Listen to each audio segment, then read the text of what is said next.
Let's look at Ezekiel chapter 45, verse 17.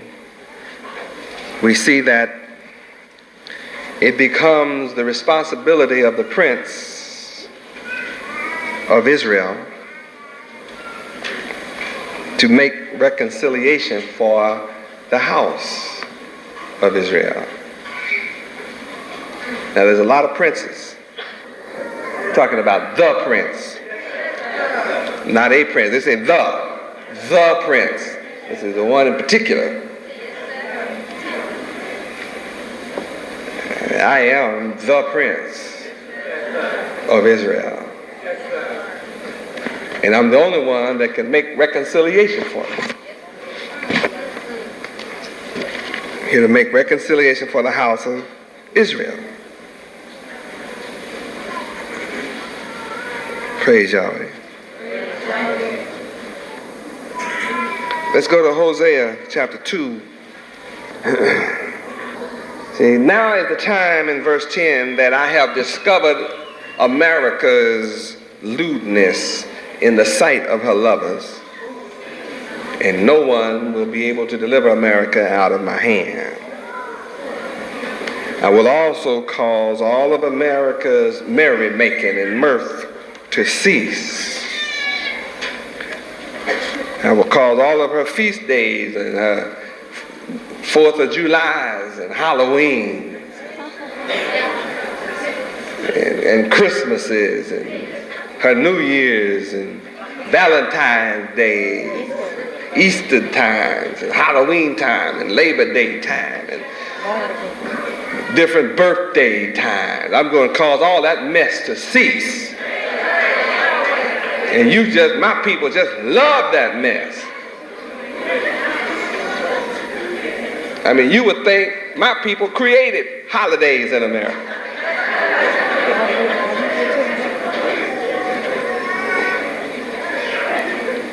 We don't just take time off work for Christmas, we actually participate. And teach our children to believe in a big old fat white boy with a big belly called Saint Nicholas. And there's nothing saintly about old Nick. That means the saints of the devil are all wicked, because how could Nick be a party to a lie of sitting in a sled, riding in the sky with reindeers up there? What they pulling up in the sky? Such lies. Then you go around and buy you make the excuse for your belief in the devil. Well, I'm going and buy my kids some presents because I don't want them to think that we poor. I don't want my children to feel left out. So I don't want them to come asking me about, everybody else has toys. Everybody else has some skates and some of these things. And, I don't have it. And I don't want the heat from my kids. So I just went on. I know ain't no Santa Claus, but I know it's a lie, but you better be good for goodness sake, because if you want some of these toys,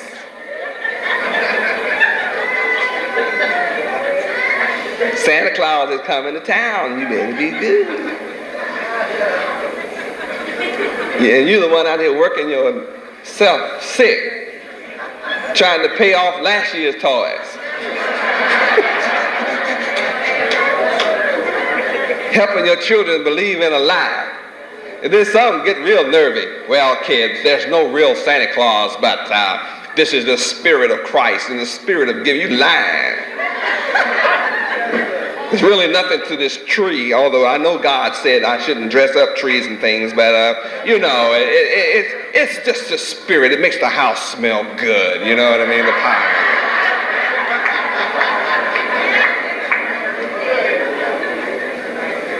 You're not strong enough to stand up for the truth and tell your kid, look, kid, ain't no Santa Claus. There's no Christmas. It's all a lie, and I'm not spending my money on no skates. Don't come telling me about what some other kid got. Ride theirs. Help them tear theirs up. I'm not buying you nothing for these people to tear up.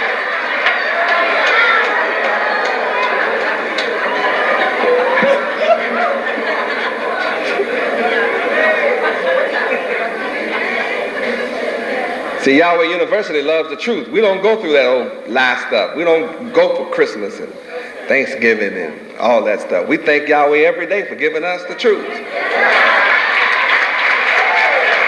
Every day is Mother's Day. Every day is Father's Day. We independent every day.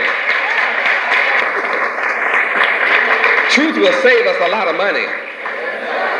Praise Yahweh.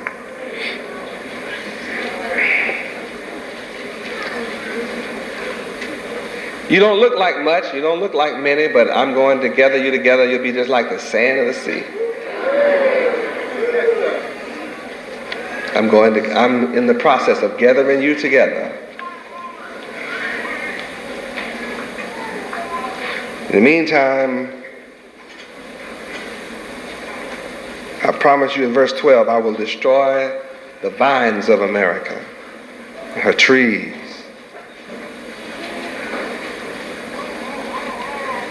Even their forests, beasts shall eat up their forests. What's going on now? Drought. Anybody heard about drought?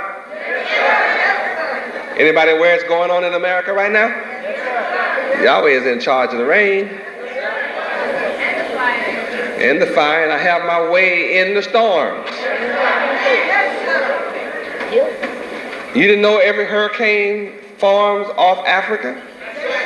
Where we were brought in captivity, it comes straight across to where we are, held in captivity. I'm having my way. See, I'll wake you up with a storm. You're going to wake up. Out there send some hurricanes and tornadoes and floods at you. You'll wake up. That'll make you know God is in charge. Man, God must be after us. I'm going to quit celebrating Christmas. Quit buying my kids these junk toys. Well, I'm going to tell the truth. So we saw in Ezekiel chapter 45, verse 17, that we do indeed have appointed feasts to keep. And we're not to play a party to lunar time.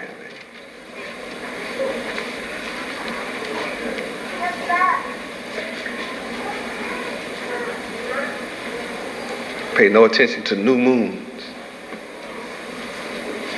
When you learn solar time and go by the solar calendar, you understand that Saturday is not the Sabbath either. What is the Sabbath? Seventh day. The seventh day.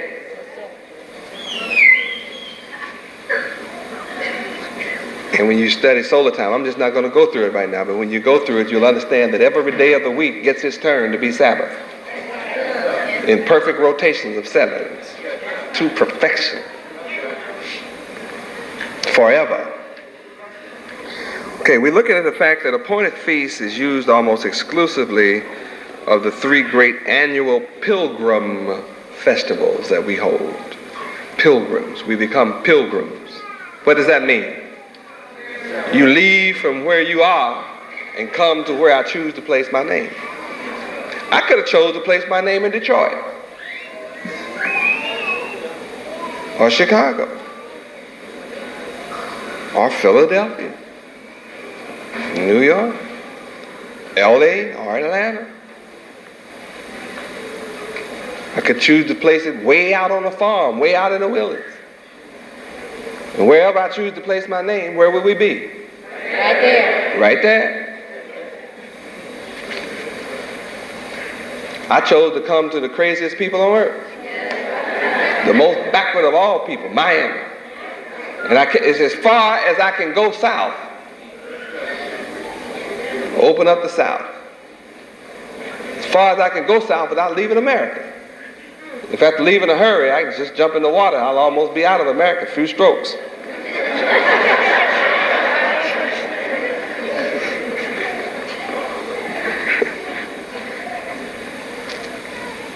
This is a festival. Good time. Then we have what? Unleavened bread. We have 7 perfect festivals. You do know that, right? You've learned that? How many do not know the 7 perfect festivals? Well, even for the sake of 3 or 4 of you. They are Passover, 1. Feast of Unleavened Bread, 2. The 3rd is Feast of Weeks. 4th, memorial blowing of trumpets. 5th, Day of Atonement. 6th, Feast of Tabernacles. 7th, Perfect Holy Feast is the 8th day, Holy Convocation. Those are the 7 perfect feasts. 7 is a perfect number, holy number, divine number. Study that sometimes.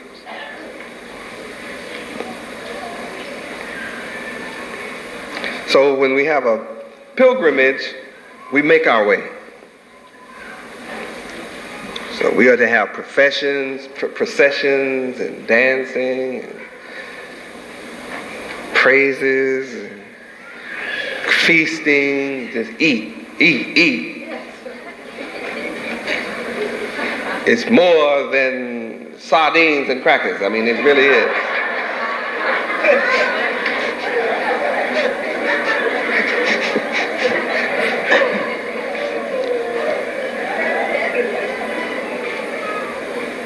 This is a time when you check out of your house and check into Yahweh Resort. Yeah, this is the season and the time. I mean, you're supposed to have enough money to do that. Praise Yahweh. Check out of your house and into Yahweh Resort. Relax. Have a good time. Huh? Come and break bread together. How many are having a good time at Feast of Tabernacles 88? You really are enjoying yourself. You really are. Praise Yahweh. How many are not having a good time?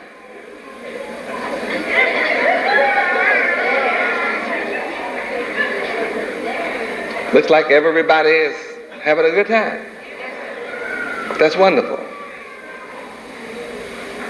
The more money you spend, the better time you have.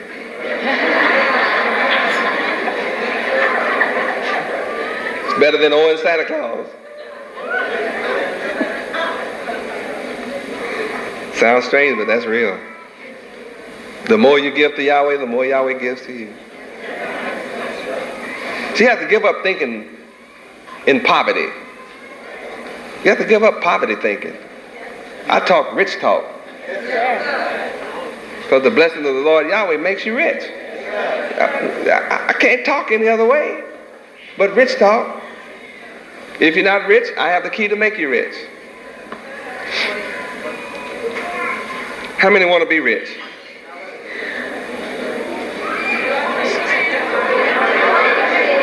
You rich? Well, bring me my $1,000.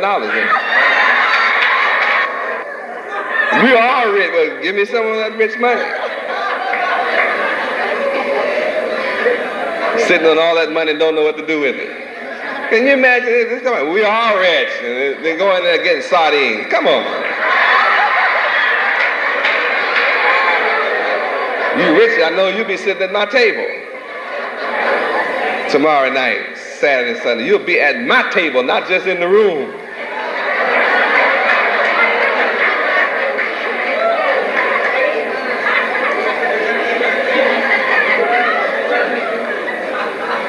Glory!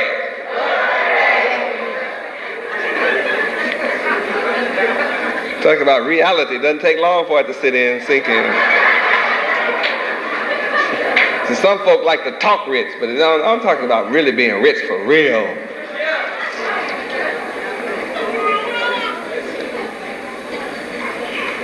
How many really just don't know how to be rich?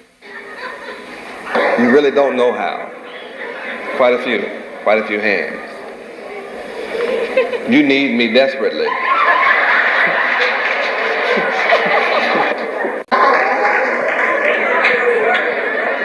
See, you that know how won't write me no rubber checks this feast. We'll give God a post-dated check, you know. Good God.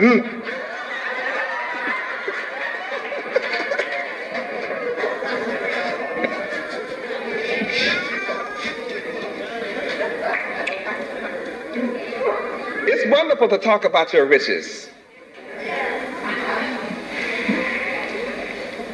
It's a better subject than talking about poverty. Yes, sir. The most sad person I ever met is the black person that does not want to be rich. I don't want to be rich. I just want enough to get by. As long as I make it, pay my bills, fine. It's okay. I don't need everything. I don't need all that stuff. Just enough to pay my bills. Well, I need you in my house to pay my bills. The bills of the house of Israel are staggering.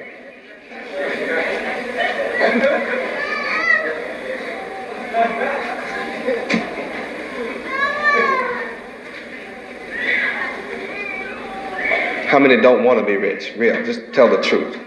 You just don't care nothing about being rich. It doesn't make any difference that God said he's going to make you rich. You don't want what God wants you to have. Anybody don't want what God wanted to have? How many want everything that God promised? Yahweh promised. Remember, he promised you hell.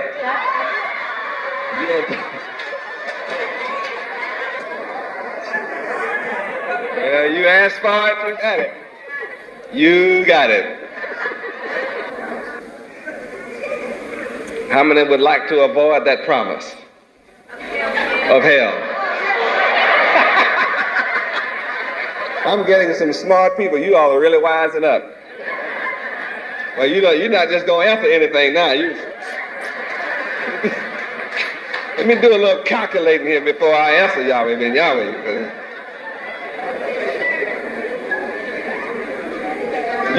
All of you just as well relax and have a good time. You have to confess. This is the best time you had in your life. This is really wonderful. Relax and enjoy yourself. Smile and I'll smile with you.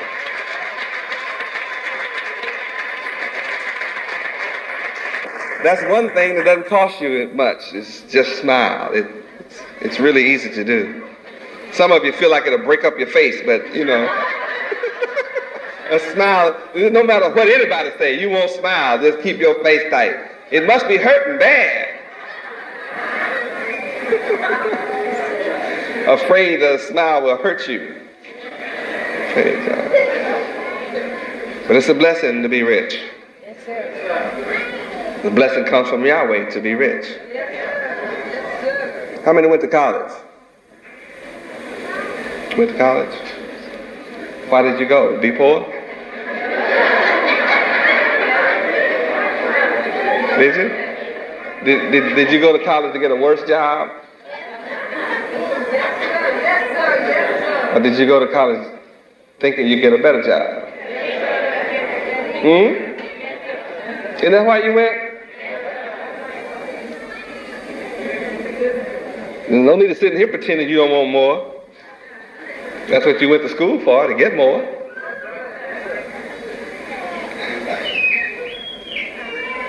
I'm here to give you an abundant life, riches. That's my blessing. I come with that.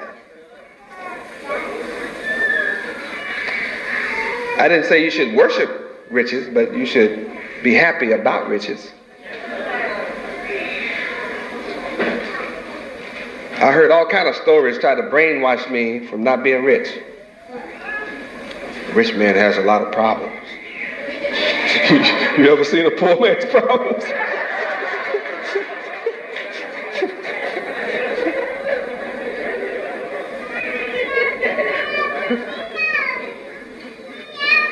I'd much rather have a mansion to worry about paying the bill than to be sleeping under the bridge and don't worry about it.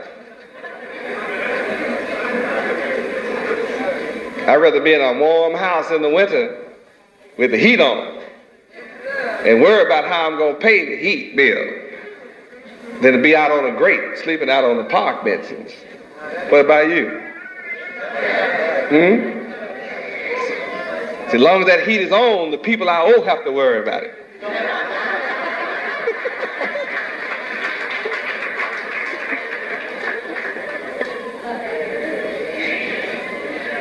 I wonder if they're going to pay me on time this month.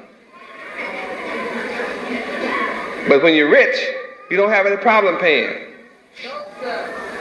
Then some of us have to learn how to live to be rich. Some of us think going into debt makes us rich, and it really makes us poor. Living beyond your means is a pain, isn't it? See, if you live beyond your means all year, you'll find it difficult to come to the feast. Yes. Then it'll make you feel like you should come empty-handed. And that's against Yahweh's law to come empty-handed. Isn't it? Yes, sir. How many of you feel too proud to dance for Yahweh? Some of us think it's fine to dance in a nightclub. See, nothing wrong with it. How many ever danced at a school or a little club or a little party? Huh? You did? I mean, you thought it was all right. Didn't you? Always. How many always try to learn the latest dance?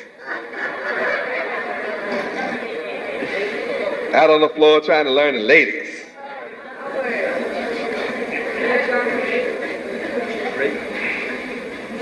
How many thought it was all right? See, nothing wrong with it. You didn't care how crazy. You didn't even think it looked crazy, did you?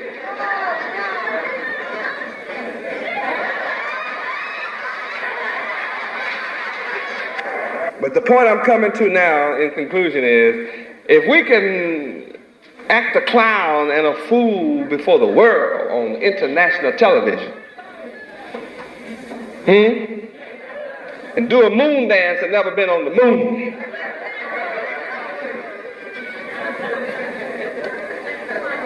then I have a question. What's wrong with dancing for Yahweh?